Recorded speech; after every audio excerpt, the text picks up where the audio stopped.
All right, Benny. Next up, we have Rams at Saints. Bias plus score of 3.7. Just 3.7 favors the Saints. Ah, Okay. at Saints. So the Rams are coming east down to the Bayou and dealing with those Saints. Those Saints have been really weird all year, man. Yeah, they're They, sitting at 4-7. That's a tough division. That NFC South has been real up and down with everybody getting a little taste of the action. But they're sitting at 4-7 now, so they're going to struggle a bit to get themselves a playoff spot. The Rams are 5-6, so they're not much better off. But like you said, that NFC West, although nobody's running away with it, most of the records are real close to being the same. So that kind of gives the Rams a chance to do something here near the end of the season. So anyway, they played the Eagles last week. The first half of the game looked like the anticipated scoring battle was off to a bit of a slow start. The Rams went into halftime down 13-7. Both teams scored touchdowns on their opening second half possessions. A first play from scrimmage, 70-yard off tackle sprint by Saquon Barkley for the Eagles, and an 8-play, 70-yard drive ending with a Matt Stafford to Demarcus Robinson touchdown pass for the Rams. After that, the Rams defense began to get manhandled. Philadelphia ran off 3 more scoring drives before the Rams could find the end zone again, and they got overwhelmed 37-20.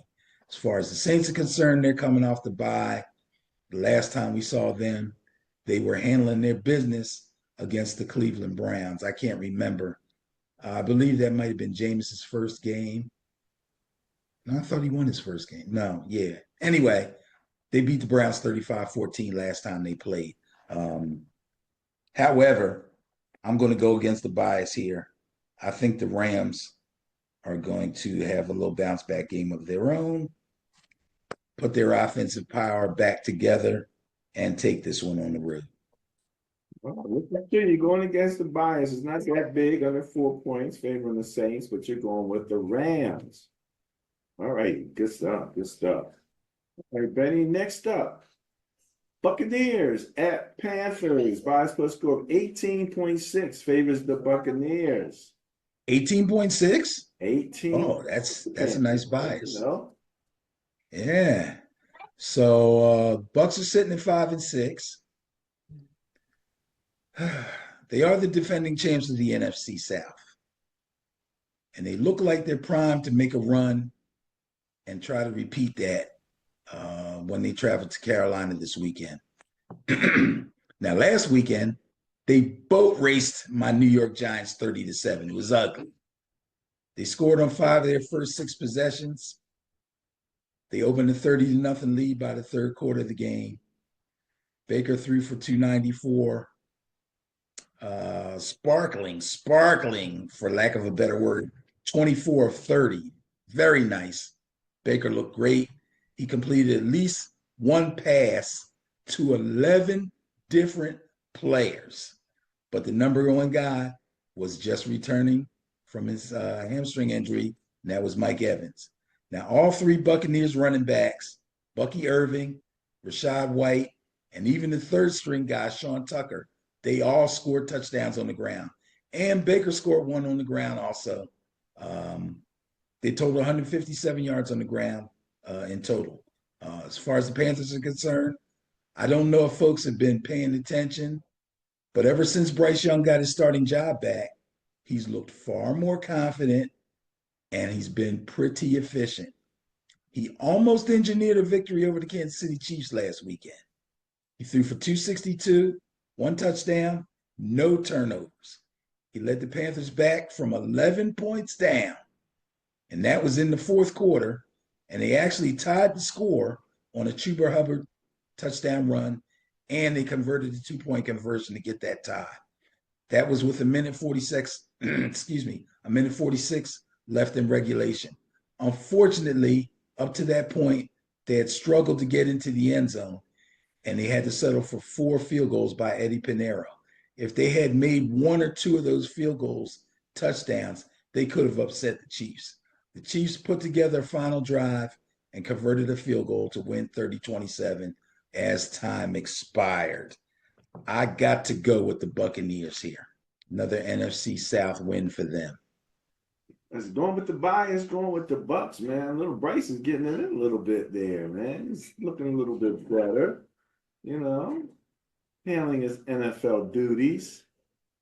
All right, so who's next? Eagles at Ravens. Oh my goodness. Now, you would think that I would go, intriguing game, intriguing game. Nah, it's just a big game. It's a big one, man. This is, first of all, you got the two top running backs in the league here, you know. And it's funny because you're looking at the duos, you know, the quarterback running back tandem here, you know. So, and the Ravens are one of the top scoring teams in the league, but they got that big gap to their defense. Eagle might not be scoring as much, but the defense has been pretty tight, man, even though they did just lose one of their own. So tell us what you got, because the bias plus score is only 3.7, but it actually favors the Eagles. Well. Eagles 9-2 after another, and I got another in capital letters. Another slow start in the first half. The Eagles put the pedal to the metal on the first play of the second half, and they never looked back. Saquon Barkley, let's talk about my man. He put on a dominating performance in the second half, starting with a 70-yard run, untouched. I think maybe one guy might have tapped him on the hip as he ran by him. That went for a touchdown. And then another touchdown in the fourth quarter, bouncing it outside after trying to go off tackle, bounced to the outside, and definitely went untouched on this one for 72 yards. The blocking on both of these plays was immaculate. Go back and look at these two touchdown runs. The blocking is textbook. Everybody got their guy. Couple guys got two guys. It was great. Now, Barkley said, yes. You mentioned blocking. Let me just mention, they're saying that it actually, in a way, could hurt Saquon's run for MVP, because he's not getting touched until so many yards downfield. The blocking is so good. I'm just telling you what I've heard. So that's why quarterbacks win it all the time. Could be. I was surprised, but yeah, you're right. He's getting great blocking, but you can't give Saquon that kind of space, man. Right. Too many moves, too much speed. He set an Eagles franchise record with 255 yards and 2 touchdowns. The record belonged to LaShawn McCoy. So in the words of Shady McCoy, that's crazy work. That's what he would say. That's crazy work. He gave him crazy work. John Harbaugh and the Baltimore Ravens took a trip out to L.A. to play his brother, Jim Harbaugh, and the L.A. Chargers. Ravens went down 10-0 early in the second quarter, but then they scored on 5 straight drives. Boy, that's some offensive excellence right there. They took control of the game. Lamar Jackson threw for 177 and 2 touchdowns. He ran for a little pittance of 15 yards, but he scored another touchdown on the ground. Key to the game, you got to know who you are. They gave Derrick Henry the ball 24 times. I almost don't even have to tell you how much yardage he had. He ran the ball 24 times. They won the game. By the way, he had 140 yards. I'm going to take Baltimore in this game. I'm not so sure. I know the Eagles are playing way, way better against the run, but Derrick Henry's a different beast. The problem is the Ravens going to have to really, buy into this thing. And every time they don't give him the rock, the number of times that they should, I start wondering what the heck is wrong with them. You know what I mean? I believe not only do they have to give him his proper number of carries, but Lamar's going to have to run a little bit more too. You know what I mean?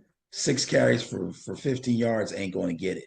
If they do that, it doesn't matter how good the Eagles defense is, they'll be able to score enough to hold the Eagles at bay.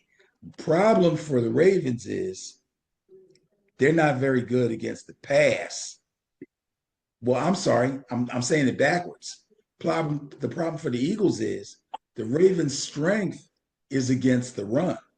Their weakness is against the pass. So if they actually sell out defensively to stop Barkley and challenge Jalen Hurts to beat them through the air, we might have something going here.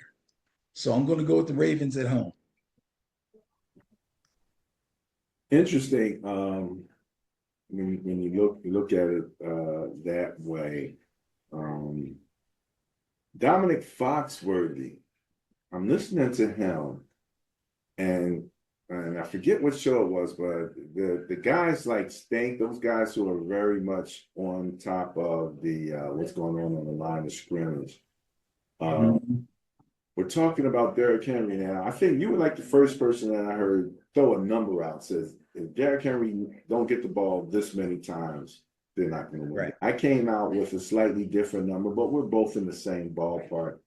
And listening to some of those guys like Stink talk about the correlation between the number of times you give Derrick Henry the ball and wins, okay? Right. Dominic Foxworthy was trying to say, well, the only reason that is because once they get a two-score lead, now they start to run the ball. That's not true. I know. This is what I'm saying. I'm like disappointed in Foxworthy. Like, dude, don't you understand the dynamic of having, Dick Henry in the backfield? What do I talk about time and space, right? It controls space.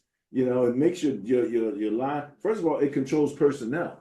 Because you can't have your diamond too much. Because Derrick Henry will run through those guys like they're tall weeds. So you got to have some of the bigger guys in there, the personnel that can match up, and then you can't let your line. We just talked about how Saquon is getting not touched for within a certain, let's say 3 to 5 yards before they really get to him. Well, the Derrick Henry is kind of the same thing, except that they come up on Derrick Henry. They got to play up a little because they don't want to give that 3 to 5 yard and have that guy with 6'3", what is he, 225, 240, whatever, getting up ahead of steam. He's like 245. So, you want to get him before he gets going real good. You know what I mean?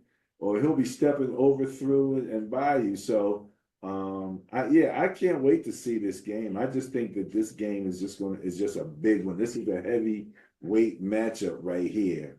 So I'm really I don't know where Foxworth got that information. I think that's something he just threw out there, not expecting people to challenge him on it. But when he gets a good number of carries, like let's just take a round number, say 20. Okay, it's not like he got 15 of them in the fourth quarter in cleanup mode. exactly. You know what I mean? Of course, they have to be sprinkled in over the course of the game to keep the defense honest. Exactly. But by the fourth quarter, when they're beat up a little bit, now he's off into the races so often. That's when he could break one. But I mean, anyway, I remember saying this much. If you give him the ball, and my number was 20 times, at least 20 times in the game, you get the ball in Derrick Henry's hands, you're about as assured of winning as the tush push is successful.